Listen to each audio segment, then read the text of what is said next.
All right, let's jump right in today. We're taking a deep dive into the world of coffee, Ooh, sounds delicious. but I mean, really deep, Yeah. like from the cherry deep. Oh, wow, from scratch. Exactly. We found this YouTube video from nileblue. It's called Making Coffee from Scratch. It is hard. Sounds intense. Yeah. And by the end of this deep dive, you'll probably look at your morning coffee a bit differently. I bet. So, where do we even begin with making coffee from scratch? I usually just, scoop and brew. Right, me too. But this video, it all starts with those coffee cherries. And honestly, it was news to me that coffee beans even come from a fruit. Oh, yeah, I remember being surprised by that too. I always thought, I don't know, they just kind of appeared as beans. Like magic coffee beans. Exactly. But seeing those bright red cherries, it really changes your perspective.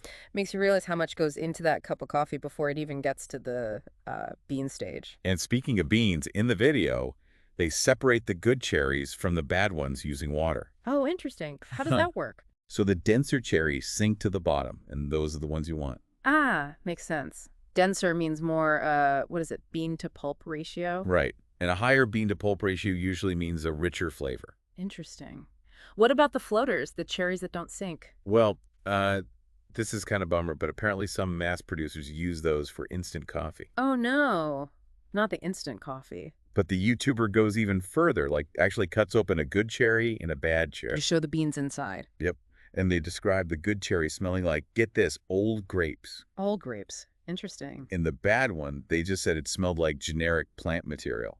Not very appetizing. I can imagine. So visually, what was the difference? Well, the good cherry had this plump, dense bean inside, while the bad cherry's bean was all shriveled. You can really see the difference in quality right there. Absolutely. So once you've got your good cherries, the next step is getting those beans out. Right, but that's gotta be tricky. And this video uses something called the honey process. Honey process. Never heard of that.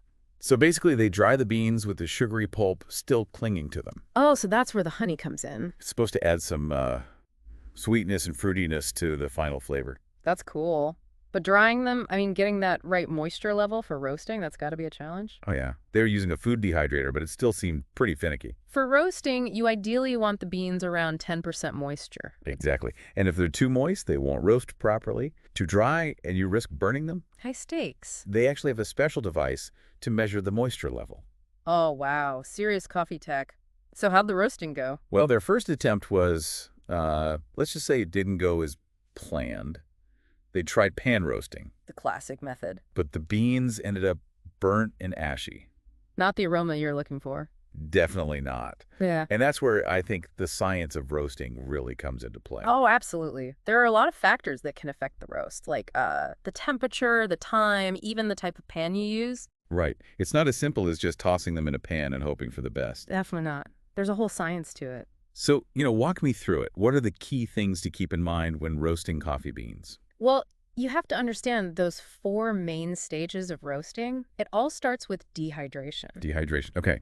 So the beans lose moisture. Exactly. Then you've got the Maillard reaction where sugars and proteins interact. That's where those delicious coffee aromas start to develop. Ah, so that's when the magic happens. Then comes caramelization, which adds sweetness and depth. And finally, pyrolysis, where things get toasty and you get that roasted flavor. Wow, so much going on in those little beans. Right. And in the YouTuber's case, it seems like the pan got too hot too quickly. Skipping over those crucial stages. Exactly. And that's what led to those burnt, ashy beans. So it's all about controlling the heat and making sure the beans go through each stage properly. Precisely. But there's another factor at play here, too. The type of bean. Oh, right. What kind were they using? They had these geisha beans. They're from Ethiopia and known for their delicate floral and citrusy notes. Sounds fancy. They are, but that delicate flavor also makes them really prone to scorching, especially with the honey processing. So it's like a double whammy, a tricky bean, and a tricky process. Exactly. It's no wonder they had trouble with the pan roasting. But they didn't give up, did they? Nope. They got creative and, well, you're not going to believe this. They tried an air fryer. An air fryer. I know, right? For coffee. But surprisingly, it worked. So how did they pull that off? They figured out a temperature profile that slowly increased the heat so they didn't burn the beans. Smart. So how do you know when the beans are roasted enough in an air fryer? Well, you listen for the first crack. It's this cracking sound the beans make when they release gases, and that means they've reached the light roast stage. So the beans literally tell you when they're ready. Yeah, it's pretty cool. And that air fryer, with its more controlled temperature, let those geisha beans go through all those important stages without getting burnt. Sounds like a success. It was. But there was still that char on the beans from the honey process, remember? Oh, right, right. Did they manage to get that off? They tried. Removed some of it by hand, which must have been tedious. Even suggested using a rock tumbler to get a better result. A rock tumbler? I never would have thought of that. Me neither. But even with some char, the roasted beans, I mean, they looked and smelled way better than that first pan roasting attempt. So, we've made it from cherry to roasted bean. What an adventure. Now, the big question is, how did it taste? I'm on the edge of my seat here. After all that work, did they actually end up with a drinkable cup of coffee? Oh, yeah. The YouTuber was pretty impressed. They called it surprisingly drinkable. Even said it was one of the best they ever had. Wow, that's high praise.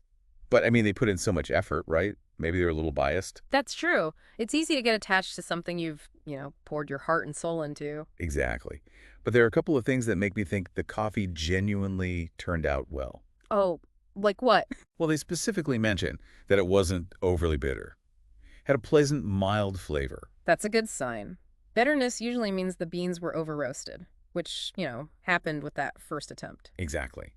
And remember how they kept checking for that raw, plant-like flavor in the beans? Yeah.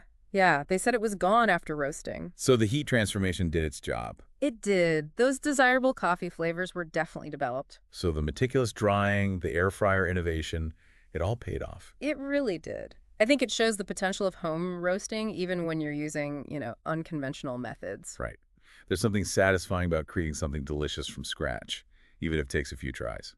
Absolutely. All right. I can't take the suspense anymore. What was the final rating? Drum roll, please. The YouTuber gave the coffee itself a 7.5 out of 10. Not bad. Not bad at all for a first attempt, especially with those geisha beans. And get this, they bumped it up to an 8.5 out of 10 because of the effort involved. Seriously. Yeah. They factored that in. They did. It's like they gave extra points for the blood, sweat, and tears. I love that.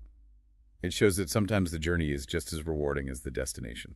I agree. And, it makes me think about how the story behind something, the passion and care that went into it, can enhance our enjoyment of it. Right. It's like knowing the farmer who grew your vegetables or the artist who made a piece of pottery.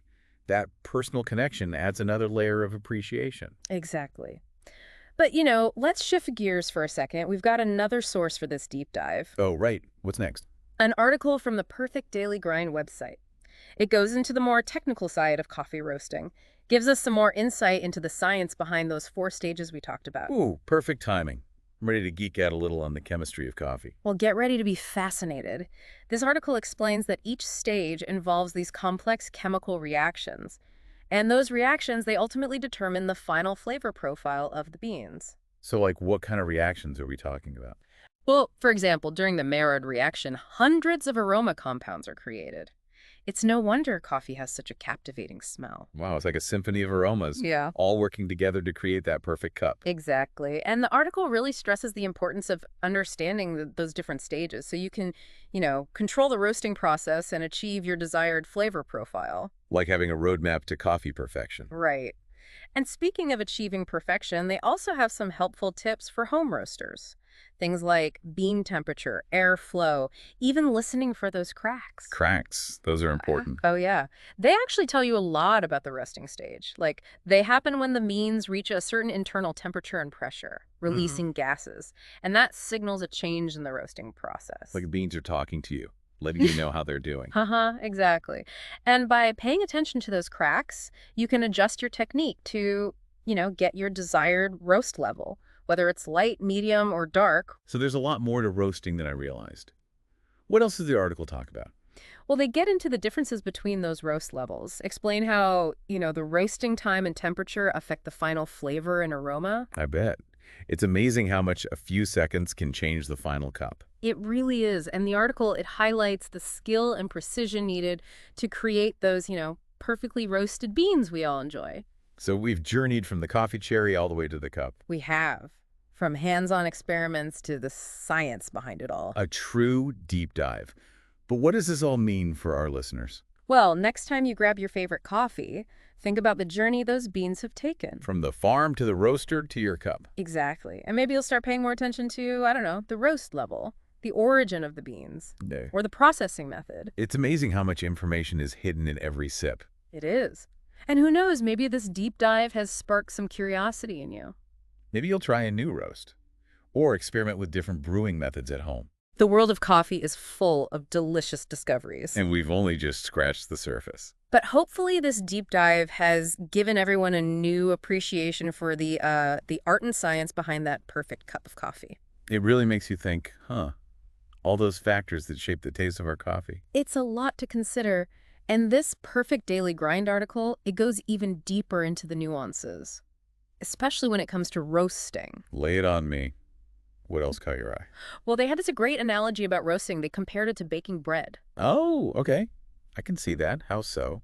Well, they said that just like with bread, the time and temperature you use when roasting coffee beans, it dramatically affects the outcome. The texture, aroma, the flavor, all that. Right. Like if you under roast, you end up with something flat, underdeveloped, but over roast it, and it's bitter, burnt. Gotta find that sweet spot. Exactly. And they explain that this sweet spot, it varies depending on the bean and the roast level you're going for. So a light roast brings out different things than a dark roast. Yep.